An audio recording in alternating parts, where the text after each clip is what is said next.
Fala pessoal, tudo bom? Bem-vindos então à nossa segunda aula aqui do TVM. Na primeira aula a gente comentou bastante sobre o funcionamento do som. Hoje a gente vai dar então uma visão geral de como funciona todo o sistema na prática aplicado. Bom, aqui na nossa igreja, na comunidade, a gente tem a mesa de som aqui nesse booth técnico aqui, nessa cabine técnica nossa.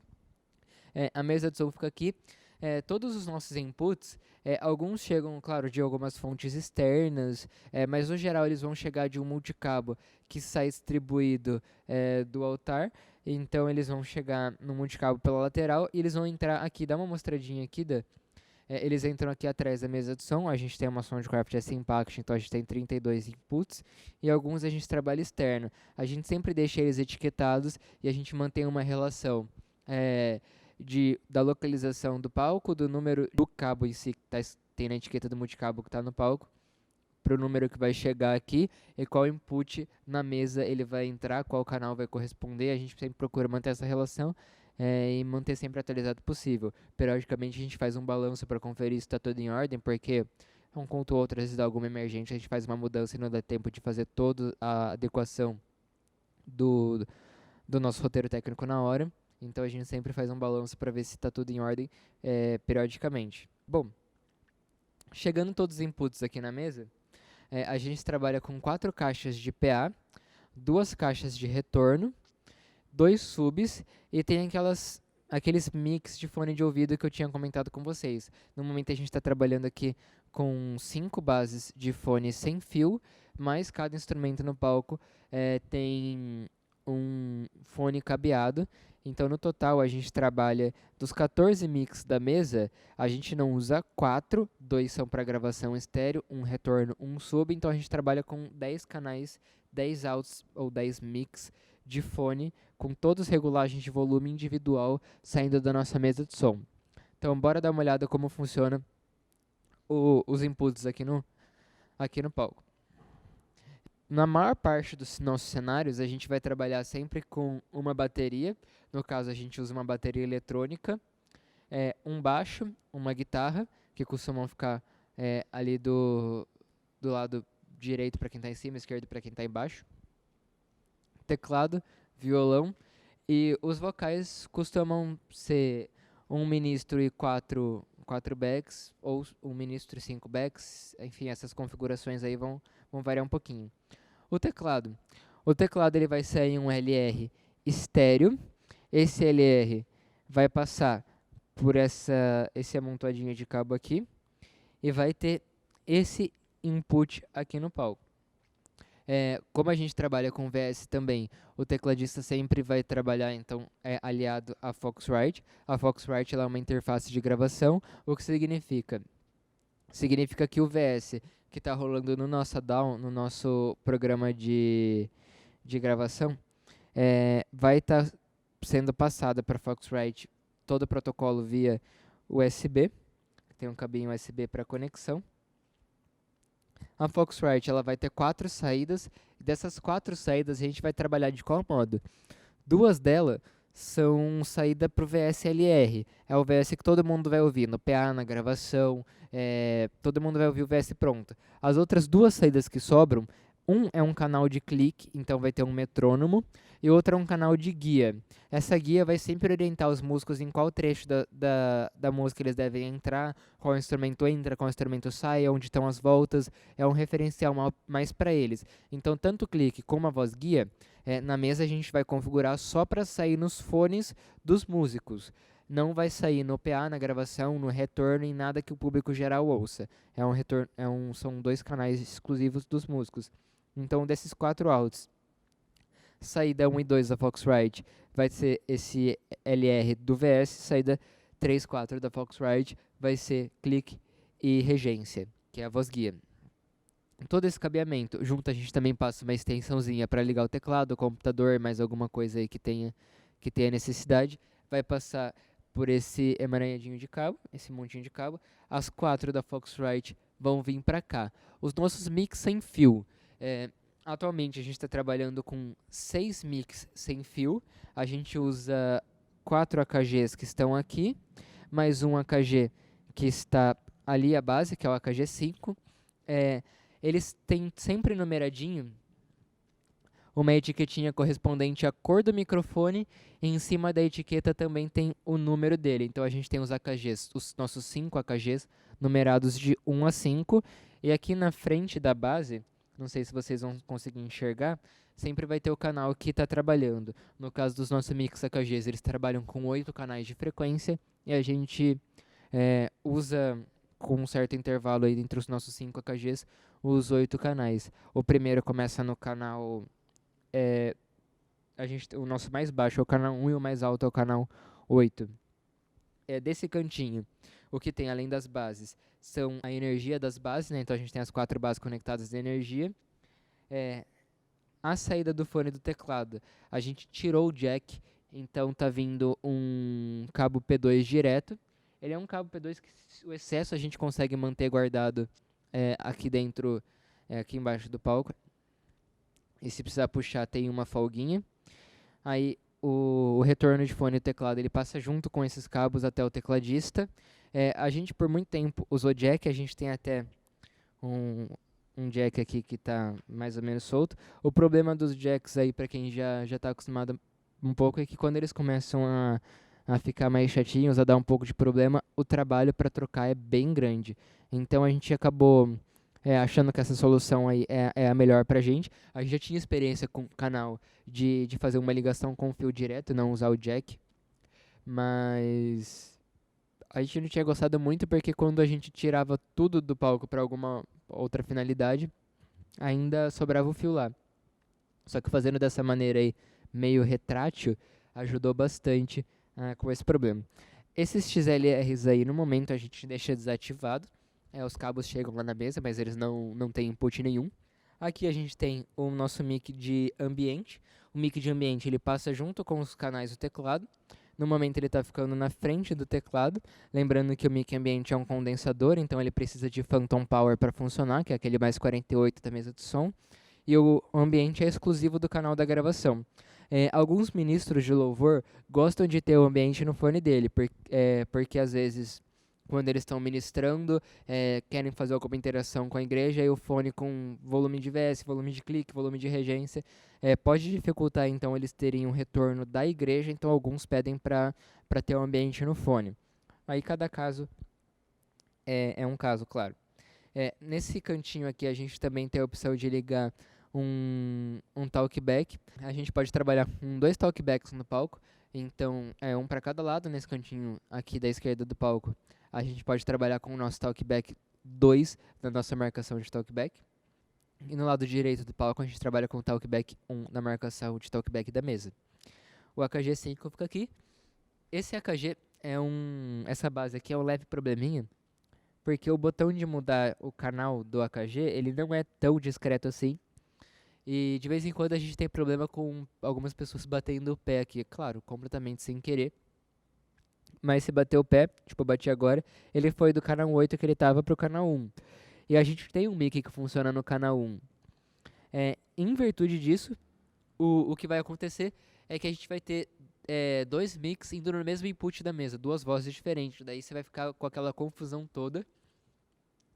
Quando isso acontecer, coloca o solo no canal do AKG5, vai perceber que não está chegando lá, mas você vê que você ouve a voz da pessoa que está usando o AKG5, com certeza então está em alguma frequência errada, provavelmente vai ser a frequência 1, no nosso caso, corresponde ao AKG4, e é só ficar de olho nisso. Aqui tem as coisinhas do violão. O violão usa um direct box. Para quem não está familiarizado com o conceito de um direct box, a gente basicamente trabalha com 2 cabos para som. Um P10. O P10 também é conhecido como 3/4, não lembro como é o outro nome deles, mas na gringa eles chamam de outro jeito. O P10, ele é esse cabinho aqui. Ele é um cabo que é essencialmente para curta distância. Eu não recomendo o uso jamais de P10 acima de 5 metros se você quer uma fidelidade de sinal. Então você não vai fazer uma gravação, você não vai colocar um som fidedigno com P10 maior que 5 metros. Se você está fazendo uma coisa que não é só para a equipe interna ouvir, a qualidade do sinal não é importante, o importante é que chegue sinal, daí claro, não vai ter problema. A gente durante a pandemia até chegou a um tempinho usar o fone de uma das câmeras com um P10 de praticamente 15 metros, e funcionou legal para o nosso propósito, mas a recomendação é P10, no máximo 5 metros, porque tem perda de sinal. Para driblar então essa perda de sinal, a gente usa um cabo balanceado. O cabo balanceado, ele aguenta longas distâncias. Ele é esse cabinho aqui, tem gente que chama ele de Canon. Eu sou habituado a chamar ele de XLR. O X vem do aterramento do cabo, o LR vem dos canais LR do PAN. O Direct ele vai converter então o cabo P10 para o cabo XLR para poder passar longa distância até a mesa de som. Ele vai ser ligado no input. Se puder dar uma aproximada aqui, só para aproveitar a explicação de como funciona o Direct. Tem um input e você vai ver que do lado do P10 do input tem um P10 de link. Para que serve esse link aí do Direct Box? Imagina que você está ligando uma guitarra. Não vai ser o nosso caso, mas imagina você está trabalhando num palco gigante e tem a necessidade de um amplificador de guitarra no palco, mas você também quer o sinal da guitarra em linha na mesa de som. Então você usa o Direct, a guitarra vai no input, logo que sair do pedal vai no input, o XLR vai para a mesa de som e o link você pega da saída do Direct, o link é um out do Direct, e você liga no amplificador. Então o que você está fazendo? Você está pegando a saída do pedal da guitarra, então é como se fosse a entrada de sinal de guitarra, né, já com o efeito. Você está mandando para a mesa de som e separadamente da mesa de som você está linkando com o amplificador. Então você consegue regular o amplificador do músico sem interferir na regulagem da mesa de som e vice-versa. No nosso caso a gente não usa nenhum Direct com link, mas só para entender a função. E o Direct ele também tem um controle de volume, que são 3 estágios, que vai de 0 a menos 20, menos 40 dB. A nossa recomendação, claro, o ideal para conectar um instrumento no Direct, tira o XLR, conecta o P10 e volta o XLR. O P10 ele dá muito mais chiado na hora de fazer a conexão e remover a conexão do que o XLR. Mas de praxe, às vezes para facilitar, a gente orienta os músicos para ir até o menos 40 dB do Direct, conecta e volta o Direct até o 0. Isso daí é uma benção, mas às vezes pode dar alguns problemas, porque esse botãozinho aí de regulagem de 0, menos 20, menos 40 dB do Direct é alta incidência de problema. Então, às vezes o mau contato do sinal pode ser por falha nesse switch aí. A gente tem aqui desse lado uma tomadinha que pertence a essas iluminações de palco que a gente tem. A energia do AKG5. E também aqui a gente tem o fone do violão. E aí tem uma extensãozinha, a gente está usando P2 direto também, porque o adaptador costumava dar problema. E do mesmo jeito, esse fone ele não está muito retrátil, porque perceberam depois a possibilidade da retração, mas ele tem o seu quê de maleabilidade. Mas ele fica bem fininho, é um cabo fino, é só um P2. O P2 é essa conexão de fone de ouvido. Parece um P10 pequenininho. Faz sentido, né? Vindo para esse lado. Aqui a gente tem a maior densidade de instrumentos. Então, aqui vai trabalhar a guitarra. A nossa guitarra trabalha em estéreo. Então, os guitarristas, eles têm um sistema de pedaleira deles, um sistema de pedal, com saída LR. Em essencial, isso daí vai ser útil para os efeitos de delay e reverb, que eles vão trabalhar com delay e reverb com PAN alternado, que é o Pong Delay, por exemplo, que a gente inclusive processa na mesa de som até para voz na gravação. Eles vão usar esse direct estéreo. O direct estéreo, cara, ele é a mesma coisa que você pegar 2 direct mono e colocar um do lado do outro. Inclusive, a gente vai ver isso daí daqui a pouquinho na bateria. É o mesmo princípio, tem um input, uma saída balanceada, que é uma saída XLR, tem um link, que nesse direct eles chamam de parallel out, mas é a mesma coisa, um out paralelo ou link. Eu esqueci de comentar naqueles, os directs têm a função de ground, né, que é aterramento. No nosso caso, a gente sempre deixa o aterramento ligado, salvo algumas exceções aí, você vai trabalhar com o aterramento desligado, mas no nosso caso, sempre o aterramento ligado. Também tem o botão de 0, menos 20, menos 40, mas a gente não mexe aqui. E aí o direct da guitarra vai ter então uma saída vinda para cá, outra saída vinda para cá.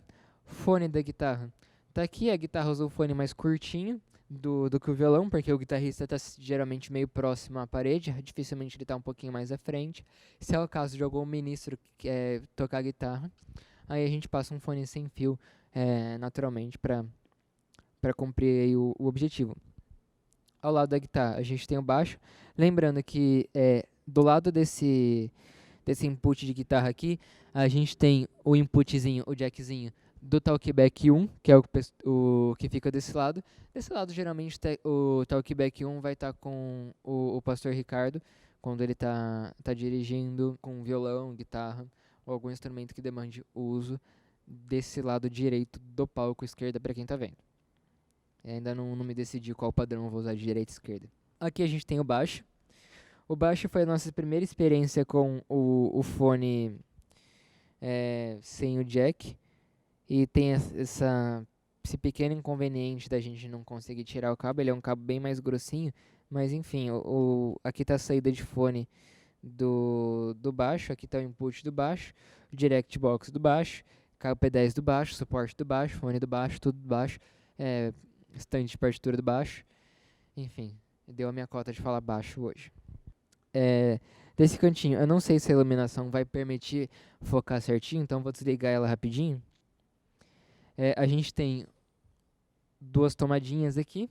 Então, uma tomadinha a gente deixa para iluminação, a outra tomadinha, esse microfone que eu estou usando no momento, a gente tirou ele daqui para poder fazer essa gravação, mas a energia dele fica aqui. A fonte dele fica enroladinha aqui certinho. O receptor desse fone aqui, que é um Shure, não lembro o modelo, mas enfim, ele fica aqui. E o input dele é esse que está com a bandeirinha vermelha aqui. O cabo dele tem um anelzinho vermelho. É só para a gente poder identificar e na hora não ficar em dúvida em onde conectar. A gente tem mais um jack de fone aqui que no momento não está sendo usado. Para cá a gente vai ter o sistema da bateria.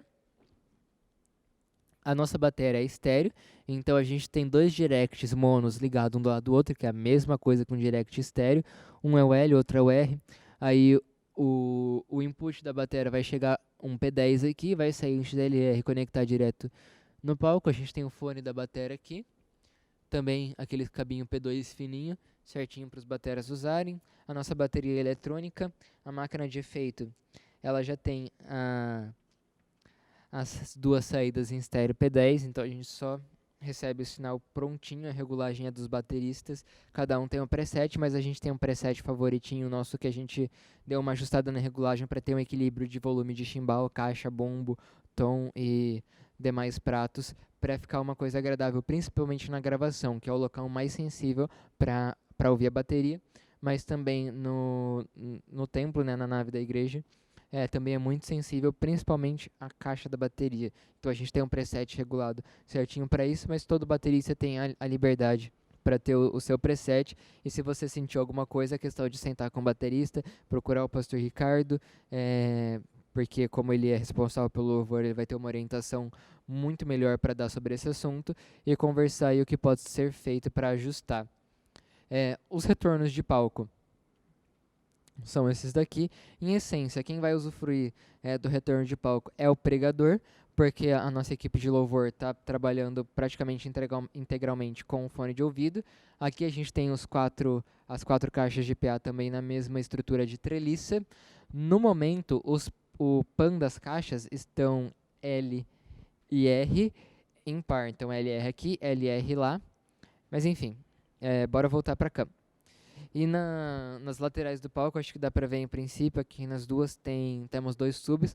Os nossos PAs são caixas Yamaha, os duas caixas de retorno são Mackie. Ignorem a estrutura das demais gravações dessa série. Eu vou pedir para o Dani dar uma volta, que agora a gente vai falar um pouquinho de como é que o sistema de som vai chegar aqui e vai se dividir desde que chegou até aqui. Nessa cabine, então, a gente vai ter a nossa mesa de som. A nossa mesa de som é uma Soundcraft S-Impact. A Soundcraft, ela é uma mesa fantástica. Ela atende absolutamente todas as nossas necessidades. Então, os inputs vão chegar aqui. A gente já secou bastante de como ela funciona no vídeo passado. Então, só vou dar alguns detalhes extras do funcionamento geral do nosso som. as mics dela. As saídas de fone que não forem sem fio, então as saídas com fio, elas vão passar por um Power Play, que está aqui embaixo. A gente tem um Power Play da Behringer. É que a gente está com esse computador de retorno de letra aqui em cima, mas ele é todo etiquetadinho, então aqui em cima você consegue ver qual out da mesa está usando o canal do Power Play, qual instrumento ele se refere. Eles costumam ficar num volume bem fixo. No geral, todos eles trabalham aí no meio-dia, que no Power Play corresponde ao 3, ao nível 3. Bom, enfim, todos eles vão usar isso daí. Os fones sem fio, saindo do out físico das mix da mesa de som, vão passar direto para as bases do fone sem fio. As bases igualzinhas às bases dos microfones têm a cor respectiva do microfone que ela corresponde, junto com a numeração dessa cor. Então, para os músicos, para o pessoal que usa o microfone, vocês podem tanto falar em termos de numeração, pega o mic 1, pega o mic 2, ou você pode falar em termos de cor, pega o mic verde, pega o mic amarelo, e no geral até sugiro que vocês trabalhem com cor, porque por alguma razão que eu não entendo, na verdade até entendo, mas é complexa demais para explicar, eles têm a noção de que as numerações mais baixas, então mic 1, mic 2, são dos vocais principais, as numerações mais acima, as mic 4, mic 5, são para aqueles backs que você nem vai ouvir na PA, nem vai ouvir na gravação. Pra gente isso daí é totalmente mentira, tanto que o nosso mic padrão de ministro de louvor, quando não está sendo usado esse Shure, é o AKG2. A gente trabalha nos nossos AKGs de qual maneira? Regiões vocais. Então, quem tem uma voz mais similar a tal região vocal, uma região X, vai usar o mic dessa cor. E também, além das regiões vocais, a gente trabalha também com potências. Então, as pessoas que estão dentro dessa região, vamos supor que no final das contas a diferença esteja entre dois microfones. A título de exemplo, vamos supor que o desempate esteja entre o mic vermelho e o mic azul, que é o mic 3 e o mic 4. O mic 4 é para quem tem uma voz mais forte, o mic 3 é para quem tem uma voz mais moderada. Assim a gente economiza um certo tempo de regulagem, porque toda essa questão de ganho, compressão, a gente acaba mexendo mais rápido. Dificilmente, para não falar quase nunca, a gente vai trabalhar na equalização. Geralmente as equalizações só em casos extremos. Periodicamente, o pastor Ricardo, às vezes eu tô junto, mas é muito mais o pastor Ricardo. Ele pega os microfones, os instrumentos, dá uma passada na equalização para ver se está tudo em ordem, mas o nosso sistema daqui da igreja é muito estável, então a gente dificilmente tem que fazer qualquer modificação a respeito. Compressão, talvez seja necessária uma modificação a respeito, mas dificilmente. Vamos esperar a aula de compressão para depois eu incentivar vocês a trabalharem com isso, mas para vocês terem uma noção, já tem alguns bons cultos que só precisam ajustar a compressão no ministro ou de um back ou outro, a gente chegou no nível bem legal. O que geralmente vai ser ajustado é ganho. Mais pra frente eu dou as informações de ganho certinho. Ademais dos mix. O mix 9 e o mix 10 são o LR da gravação, então eles vão sair direto, um out LR da mesa de som, e vai entrar nessa interface aqui. É a mesma interface do teclado, é uma Foxrite, mesmíssimo modelo, Foxrite 4.4. Então vai ter as duas entradas aqui, a entrada L e a entrada R, a gente deixa esse volume padrão. Ela tem uma saída que está mandando um retorno do nosso programa de gravação para a mesa de som. Então tem um canal na mesa de som marcado como VMix. Para tudo que a gente precisa passar no projetor e na gravação com som, a gente passa dentro do VMix. E esse retorno do VMix chega por esse cabo com o canal VMix na mesa de som. O próprio VMix não lê o áudio do próprio vídeo. O áudio desse vídeo vai direto nesse bus A da Foxrite, que é o out 1 da Foxrite, e vai para a mesa de som. Daí sim, dentro do canal da gravação na mesa de som, chega um retorno desse canal do VMix para o VMix. Então o VMix não lê o áudio do vídeo quando ele está mandando, então não tem risco do áudio entrar em duplicidade. Ele só lê o retorno que entra no mix da gravação. Na Foxrite ele interpreta como um input de áudio geral. Vocês provavelmente vão observar que a gente tem uma segunda mesa de som aqui, a gente tem uma Mackie, é uma Pro FX 16. Essa Mackie, ela tá bem temporária aqui, se Deus quiser. Ela só tá fazendo parte da comunicação interna da mídia da igreja. Então, o pessoal de corte de imagem, iluminação, câmera, eles usam essa mesa de som aí como referência da comunicação interna deles, para eles terem referência de posicionamento de câmera, corte de imagem, detalhes de iluminação e tudo mais, eles discutem por essa mesa, não interfere no sistema da Soundcraft. Então, eu acho que com isso daí deu para ter uma noção bem complexa e bem grande de como é o geral do sistema de som aqui da igreja, e a gente pode na próxima aula voltar aí com os detalhes do funcionamento da mesa de som e entrando em cada vez mais detalhes do sistema de som e da mesa de som. É isso aí, pessoal. Obrigado. Até a próxima aula. Deus abençoe.